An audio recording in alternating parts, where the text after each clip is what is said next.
La vez pasada el capítulo 16 del Apocalipsis y vamos a hacer un espacio antes de entrar al capítulo 17. Quiero mostrarles en mi pantalla dos cosas. Primero, de lo que habíamos estado viendo, la última vez hablamos de... Creo que es este. Bueno, de los sellos, que son 7 sellos, y el último sello, el número 7, se convierte en 7 trompetas. Las 3 últimas trompetas, cada una va a tener un ay adicional. A la hora que se toca la trompeta también equivale a un ay. En el número 7 de la trompeta y el tercer ay, se va a abrir en 7 copas, que son las copas de la ira de Dios. Y esta es la parte de la tribulación. Pero vemos que a como va avanzando, desde que se inicia el primer sello hasta la última copa de la ira de Dios, cada vez va a ir en aumento el caos y las cosas que ocurran en la tierra, en el aire, en la naturaleza. El juicio de Dios es lo que se conoce en el Antiguo Testamento. Los profetas anuncian el día terrible de la ira de Dios. Amén. Y luego vamos a analizar. He encontrado esto, que alguien más estaba explicándolo, pero está simpático porque está bien gráfico. El libro del Apocalipsis lo representa aquí en 3 partes, en 3 grupos, 1, 2 y 3. La primera parte se refiere a la iglesia. La iglesia somos nosotros, los creyentes, los seguidores de Cristo. Desde el capítulo 1 del Apocalipsis revela a Jesucristo. Y es cuando Jesucristo se presenta al apóstol Juan y le hace saber que es él el que va a darle esta revelación, que quiere que lo escriba. Y veamos en el verso... en San Judas de razón no lo encontraba. En el verso 1 del capítulo 1 del Apocalipsis. ¿Quién va a leer? Hermana Nelly.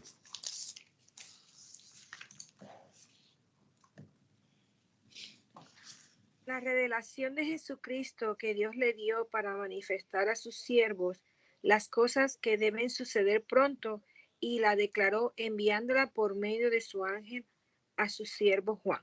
Amén. Amén, amén. Entonces es el apóstol Juan el que está recibiendo esta revelación de Jesucristo. ¿Y qué es lo que nos dice en el verso 19 del mismo capítulo 1? Nelly.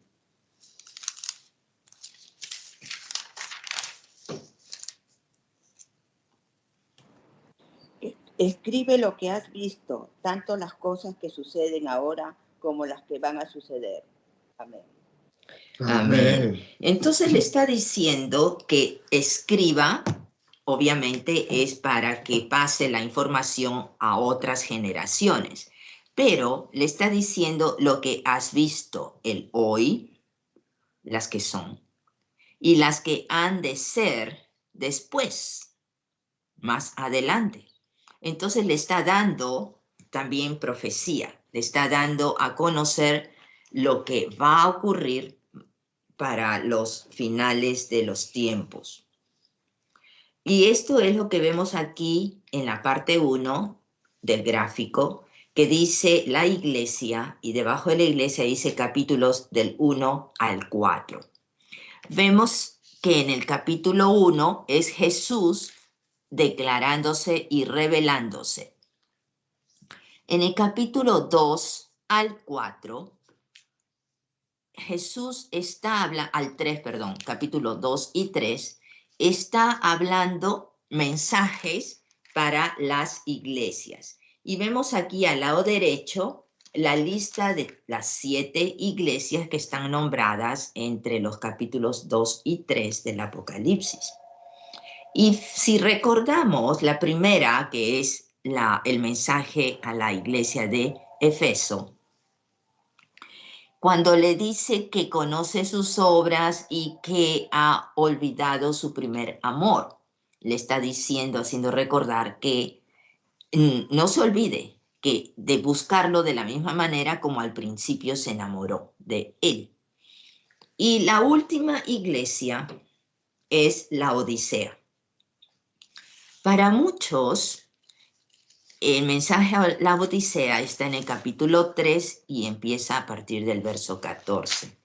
Para muchos estudiosos, la Odisea es la iglesia que la comparan con la actual, hoy en día. ¿Por qué?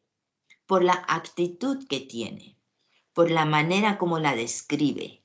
Ya viene la apostasía en esta iglesia, se está demostrando que no se deciden, son tibios.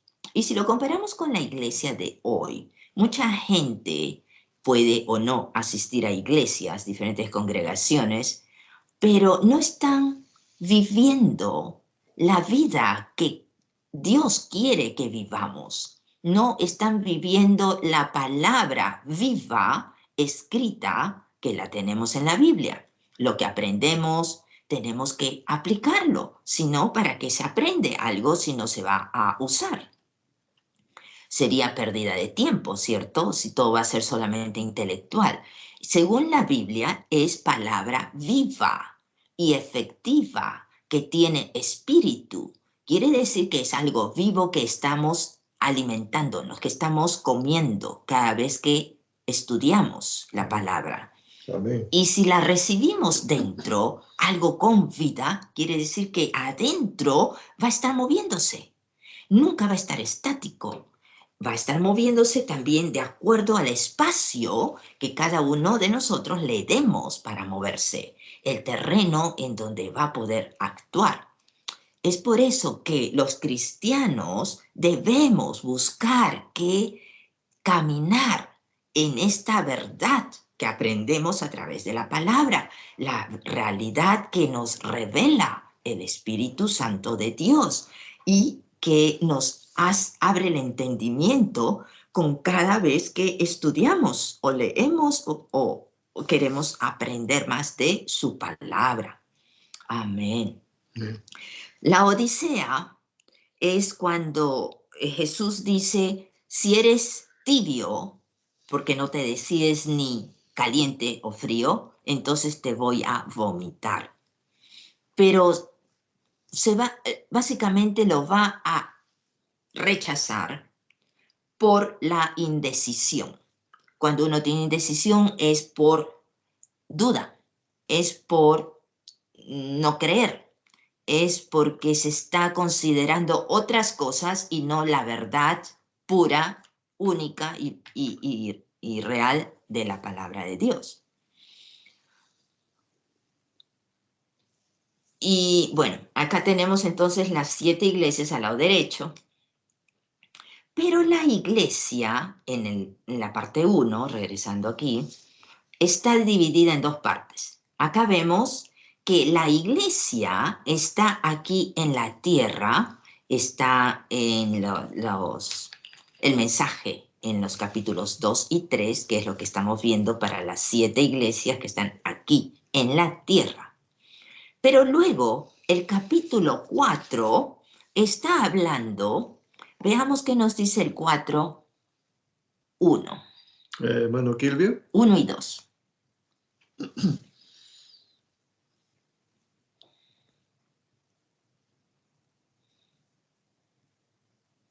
¿Estás en mi otro, hermano? Sí, lo estoy buscando. Ajá. Ah, ok. Apocalipsis 4, 1 y 2. Dice, entonces, mientras miraba, vi una puerta abierta en el cielo, y la misma voz que había escuchado antes me habló como un toque de trompeta. La voz dijo, sube aquí y te mostraré lo que tiene que suceder después de esto. Y al instante yo estaba en el espíritu y vi un trono en el cielo y a alguien sentado en él. Amén. Amén, amén. Entonces, si vemos aquí en el gráfico, el capítulo 2 y 3 habla de las 7 iglesias que están aquí en la tierra y las describen a una por una lo que encuentra en cada una de ellas. Pero el capítulo 4, el apóstol Juan ve que el cielo se abre, según dice el verso 1. El cielo se abre y en el verso 2 nos dice que al instante él ya estaba arriba, en el cielo. ¿Qué quiere decir? Que fue un rapto. Elevado. Ya, se elevó, fue un rapto. El rapto de la iglesia. ¿Y qué ve en el cielo? Vio un trono, pero antes de eso, ¿qué escuchó cuando le dice, ven, sube? Escuchó una voz como de trompeta y ya hemos visto en diferentes momentos del Antiguo Testamento también, la voz de Dios es a veces como una voz de trompeta. Cuando anuncia en Tesalonicenses el apóstol Pablo que la segunda venida de Cristo va a venir con esa voz de trompeta. Aquí el apóstol Juan escuchó esa voz de trompeta y en el verso 2 dice, al instante ya estaba en el cielo y ve un trono y alguien sentado. Quiere decir que esto está simbolizando el rapto de la iglesia. Nosotros. Y en esta parte del cielo que ve el trono, también ve en el verso 4, ¿qué cosa? ¿A quién toca? Uy. Lo rodeaban 24 tronos en los cuales estaban sentados 24 ancianos. Todos vestían de blanco y tenían una corona de oro sobre la cabeza. Amén. Amén.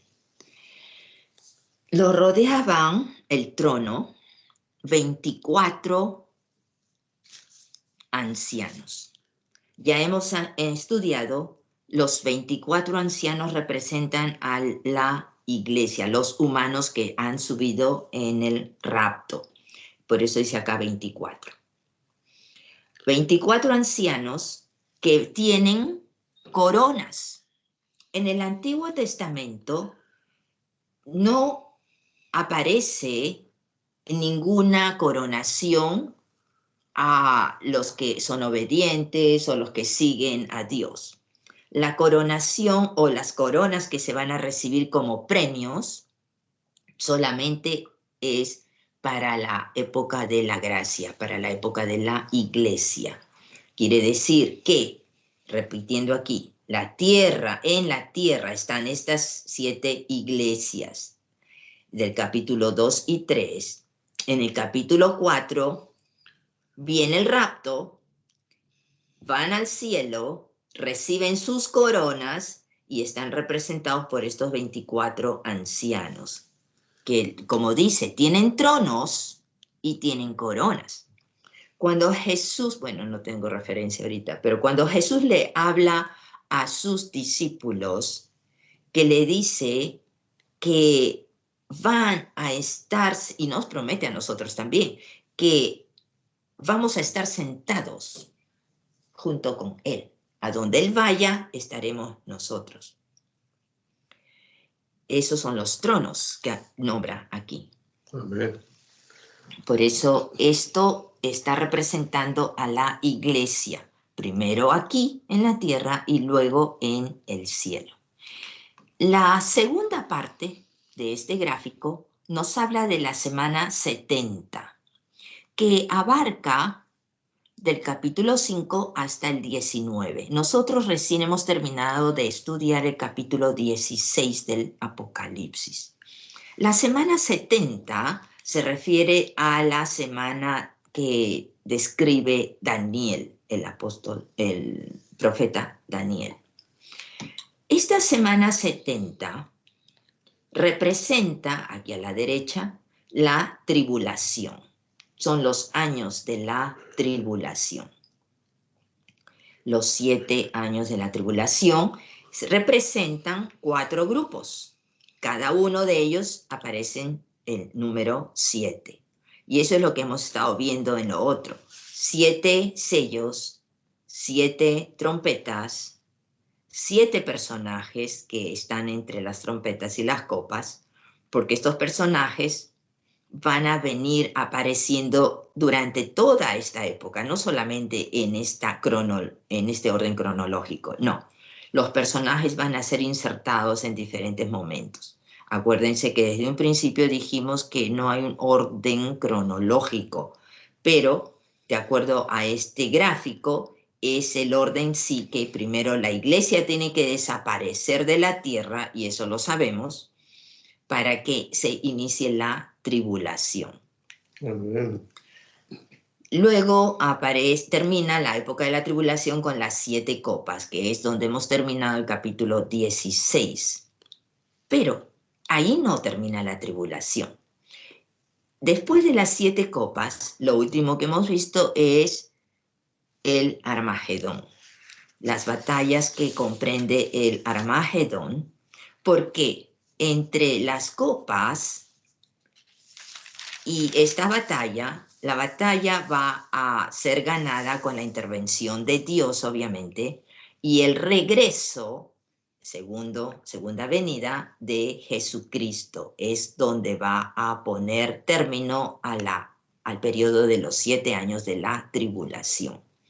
Y va a, ¿cómo se dice?, establecer su reino.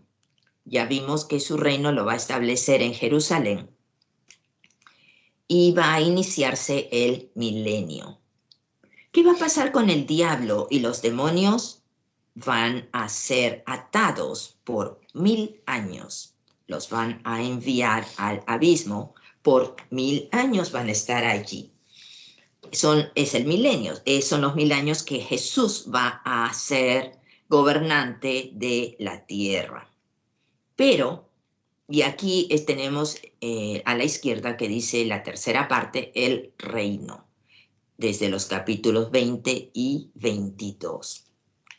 Si prestamos atención, la segunda parte, que se refiere a la semana 70, tiene muchos más capítulos, son 14 capítulos del Apocalipsis explicando los 7 años de la tribulación, contra solamente 3 que explica y nos da a entender cómo va a ser la época del reino, y digamos 3 o 4 de la primera parte que se refiere a la iglesia.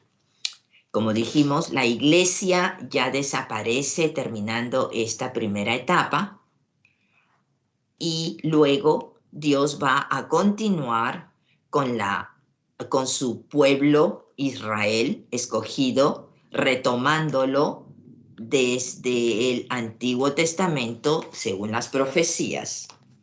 Y aquí tal vez te dé a entender un poquito más lo que en algún momento preguntaste, hermano Quilvio, por qué era un poco confuso avanzar en el tiempo y retroceder también en otros. Lo que pasa aquí, cuando viene el tiempo de la iglesia, aparece la cruz en la cronología bíblica. Aparece la cruz Y un poquito antes de que aparezca la cruz, aparece el nacimiento del Mesías, lógico. Pero la cruz fue dada para salvar a la humanidad dentro del grupo de la iglesia, lo que iba a ser llamado la iglesia o el cuerpo de Cristo. Una vez que se eleva, desaparece de aquí, entonces Dios va a retomar la cronología y la historia en donde la paró para darle la entrada a la iglesia, y va a iniciarse desde esa época en que el Mesías nace en esta tierra. Nuevamente va a aparecer entonces como que la iglesia no apareció en esa historia, la cruz no apareció allí, y el Mesías nace, y es donde estamos viendo en el Apocalipsis ese otro desarrollo que va de acuerdo a las profecías del Antiguo Testamento. Si recuerdan, los discípulos le preguntaban a Jesús cómo iba a ser esto del fin del mundo o del fin de la era, y que ellos sabían, y entre ellos también se decían que apuren estas partes de la tribulación para que venga su regreso. Ellos no tenían conocimiento, porque no lo había declarado Dios así, de este paréntesis que corresponde a la vida de la iglesia y la formación del cuerpo de Cristo. En la época del reino, la tercera categoría aquí, que aparece el milenio, luego del milenio, al final de los 1000 años, el diablo y todos los demonios que han estado atados por 1000 años van a ser desatados nuevamente. Van a invadir toda la tierra para los que hayan nacido en todo este tiempo. No han tenido oportunidad de decidir por sí mismos qué camino quieren seguir. Y esa va a ser la última oportunidad y la última batalla en donde los que quieran seguir este camino de luz y hacia Dios van a tener la salvación, y los que lo rechacen van a ir al juicio del trono de Dios, el trono blanco, y va a ser la última batalla contra todos estos que se levanten, todos los que rechacen, todos los rebeldes. Allí es cuando ya se limpia de toda maldad la tierra y va a bajar. Aparece en el capítulo 21, déjame ver, ¿dónde estás? Ya, capítulo 21, verso 1. Hermana, yo no leo Luz. Luz no ha leído. ¿Y hermana Luz? Perdona, hermana, no te escuché. Capítulo 21 del Apocalipsis. Sí. Verso 1. Ah, ok.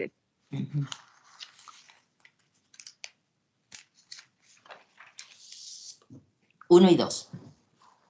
1 y 2 dice: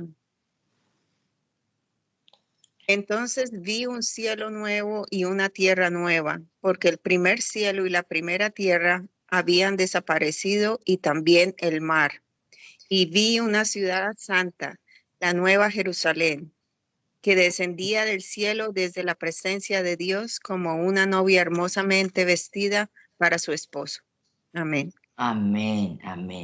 Entonces, ya que a este momento ya no va a existir más maldad en la tierra, es cuando Dios viene y el cielo se une con la tierra. Por eso dice en el verso 1, un cielo nuevo y una tierra nueva. Los dos se van a unir, es cuando el cielo va a bajar y va a haber unidad unidad en espíritu, unidad en vivencia, la unidad de los cuerpos vivientes y otros glorificados. Por eso dice aquí cielos y tierra, son los nuevos, y una nueva Jerusalén. ¿Se acuerdan que hemos estado leyendo que los valles y los montes se van a aplanar, los valles, los mares van a desaparecer, el cataclismo va a hacer que las tierras se unan, va a desaparecer el mar, ya no vamos a necesitar ni sol, ni luna, ni estrellas, porque el fulgor de la gloria de Dios va a ser nuestra iluminación. Todo eso va a ocurrir aquí, en donde dice cielos y tierra nueva. Y esto va a traer, por consecuencia, que se inicia la eternidad. Amén. Yo creo que está simplificado, pero está más fácil de entender ahora lo que estamos aprendiendo. Vamos a ir, tengo que quitar compartir de mi pantalla y ponerla en el otro, porque tengo un... Sí. Uno de la tribulación, y puedes explicar que no se debe confundir con los otros, que esos 4 otros? Nada más forman la tribulación. Los 7. Esos son la semana 70 es lo que dije, sí. Que corresponde al profeta Daniel. Eso es la tribulación, básicamente, sí. Dije 14 capítulos dedicados a la tribulación. Quiero presentar tengo que compartir mi pantalla. Y después de la película, entonces vamos a entrar a preguntas, para que no pase el tiempo de la grabación. En el libro de Apocalipsis. Revelaremos los acontecimientos descritos en el libro de Apocalipsis durante las 7 trompetas. Según ¿Se ve y se escucha bien? Sí, se ve y se escucha. Ok, gracias. Según la Biblia, las 7 trompetas del Apocalipsis aparecen justo después de que Jesús abriera el 7º sello del pergamino. Si no has visto el video sobre el pergamino y los 7 sellos del Apocalipsis, te lo dejamos en las tarjetas y luego regresa a este video. Ahora sí empecemos. Cuando Jesús abrió el 7º sello, hubo un silencio absoluto en el cielo. Este silencio duró una media hora. De pronto, a los 7 ángeles que estaban de pie delante de Dios, se les dieron 7 trompetas, una a cada uno. Entonces, los 7 ángeles que tenían las 7 trompetas se prepararon para tocarlas. Recordemos que en la Biblia y en la historia, las trompetas eran tocadas para advertir al pueblo sobre algún evento importante que estaba a punto de suceder. Con este dato importante, vamos a ver lo que sucedió en la tierra cada vez que un ángel tocaba una de las 7 trompetas del Apocalipsis. La primera trompeta. El primer ángel tocó su trompeta, y granizo y fuego mezclados con sangre cayeron del cielo, quemando una tercera parte de los árboles y todas las plantas verdes existentes. Miles de personas y animales perdieron su vida. The world's first titanium non-stick pan. It's gonna blow your hair back. I'm Mike Pagale. Ya sea por el fuego y la violencia de la caída del granizo o por la falta de alimentos producto de esta terrible catástrofe. El segundo ángel toca la segunda trompeta y un gran meteoro ingresó a la atmósfera terrestre y cayó directamente en el mar, destruyendo una tercera parte de los animales marinos y una tercera parte de las embarcaciones. Producto de la caída de este meteoro, se levantaron maremotos y olas gigantes que arrasaron cientos de ciudades costeras. Esto muestra la magnitud de la ira de Dios con aquellos que no le siguen. El tercer ángel tocó la tercera trompeta, y otro asteroide apareció en la atmósfera, pero este cayó sobre la Tierra, provocando gran daño al continente, afectando ríos y lagos y cortando todo el suministro de agua dulce.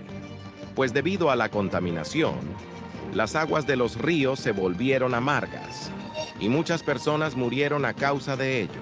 El cuarto ángel tocó la cuarta trompeta, y el sol, la luna y las estrellas fueron afectados por Dios, de modo que no hubo luz sobre la tierra, quedando en oscuridad total.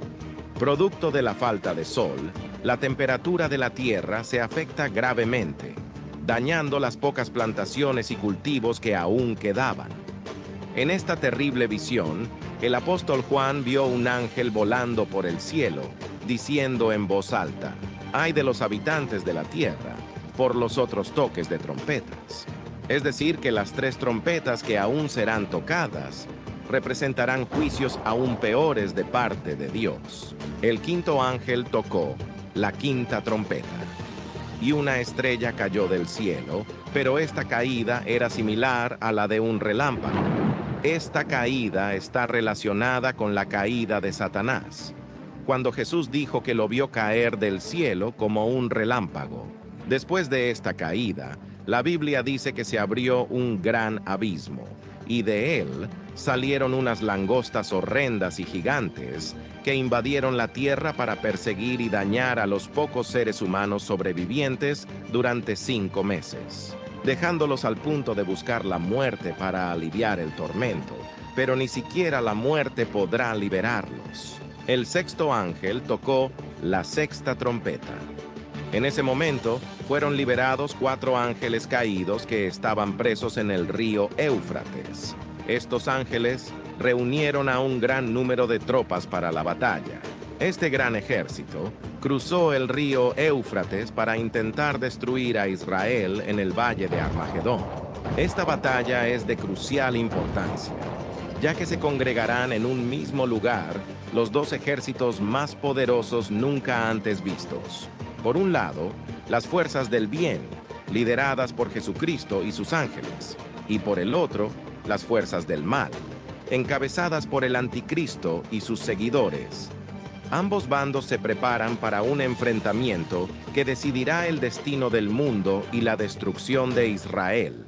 Esta batalla es catastrófica, con terribles consecuencias para la humanidad y el mundo en general. Sin embargo, marca el triunfo definitivo de Jesús sobre el anticristo y las fuerzas del mal, además de salvar a Israel de su destrucción total. Con este gran triunfo de Jesús, el séptimo ángel tocó la séptima trompeta, y en ese momento se abrió el santuario de Dios en el cielo, y allí se vio el arca de la alianza. Pese a todo lo sucedido durante la apertura de los 7 sellos y el toque de las 7 trompetas, muchas personas no reconocieron sus pecados y no aceptaron a Jesús. Hubo muchos relámpagos y truenos. A este punto del Apocalipsis ya no hay más tiempo para arrepentimientos. Los pecadores que aún quedaban no podrán escapar de las 7 copas de la ira de Dios. Entonces se le dio instrucciones a los 7 ángeles que tenían las 7 copas, que vayan y las derramen sobre la tierra. El primer ángel fue y derramó su copa sobre la tierra, y se formaron úlceras malignas y dolorosas en aquellos que tenían la marca del anticristo y adoraban su imagen. Aquí, Juan está describiendo el dolor y la aflicción del hombre sin temor de Dios. El segundo ángel derramó su copa en el océano, y éste se convirtió en sangre, muriendo toda criatura viviente que estaba en el mar. A diferencia de las trompetas, donde solo una parte del mar fue afectada, aquí son afectados los océanos y los mares por completo. El tercer ángel derramó su copa en los ríos y las fuentes de agua dulce, y se convirtieron en sangre, dejando a los hombres sin acceso a todo tipo de agua. El cuarto ángel derramó su copa sobre el sol, y de pronto una gran llamarada solar consume a los hombres debido a un intenso calor. Pese a este intenso calor, los hombres seguían blasfemando el nombre de Dios. La quinta copa de la ira de Dios se derrama directamente sobre el trono del anticristo y su reino se cubrió de tinieblas. Esta acción simboliza un ataque directo a la autoridad del anticristo. Los hombres fieles al anticristo se mordían la lengua de dolor y blasfemaban contra el Dios del cielo. Estos hombres nunca se arrepintieron de sus pecados. El sexto ángel derramó su copa sobre el gran río Éufrates y sus aguas se secaron. Algunos estudiosos piensan que este acto era necesario para que las tropas del anticristo puedan reunirse en un mismo lugar y puedan ser derrotadas en la batalla de Armagedón. La séptima y última copa es derramada. Hubo relámpagos, voces, truenos y un gran terremoto. Las ciudades de las naciones cayeron. Este gran terremoto trae una destrucción sin precedentes, simbolizando la completa derrota del mal y el establecimiento definitivo del reino de Dios. Estas copas de la ira de Dios, llenas de juicios justos y severos, muestran la santidad y justicia de Dios frente a la rebelión y el pecado del mundo.